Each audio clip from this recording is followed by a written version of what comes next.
বরিশালে স্বৈরাচার আওয়ামী লীগের অবৈধ দখলদার কর্তৃক জোরপূর্বক সরকারি সৈয়দ হাতেম আলী কলেজের দখলকৃত জমি উদ্ধারের দাবিতে মানববন্ধন অনুষ্ঠিত হয়েছে। ৫ জানুয়ারি রবিবার সকাল ১১টায় কলেজের মূল ফটকের সম্মুখে ওই আয়োজন করা হয়।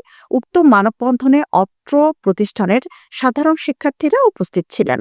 মানববন্ধন কর্মসূচিতে তারা অবৈধ দখলদারদের ২৪ ঘণ্টার আলটিমেটাম প্রদান করেন। এই কলেজে প্রায় ১২,০০০ শিক্ষার্থী আছে।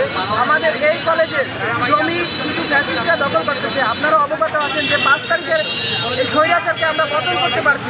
এখন যারা আমাদের হৃদয়ের ক্যাম্পাসে জমি যারা দখল করতে আসছে তাদেরকে আমরা ১২,০০০ শিক্ষার্থী নিয়ে তাদের ওই কালো হাত আমরা ভেঙে দেবো।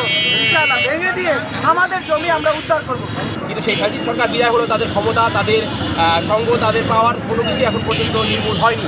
আজকে আওয়ামী লীগ সরকার হয়তো নেই, কিন্তু আওয়ামী লীগের দালালেরা, আওয়ামী লীগের দোসরেরা এখনো রয়েছে। তার অন্য কোনো রূপে, অন্য কোনো চেহারায় যে শিক্ষার্থীরা, শিক্ষা হচ্ছে জাতির মেরুদণ্ড, সেই জাতির মেরুদণ্ড মানে সেই শিক্ষা প্রতিষ্ঠান যেখানে জাতিকে শিক্ষিত করা হয়, মেরুদণ্ড ঠিক করা হয়, সেই শিক্ষা প্রতিষ্ঠান আওয়ামী লীগের নির্যাতন, আওয়ামী লীগের অনৈতিক কার্যক্রম থেকে নিস্তার পায়নি।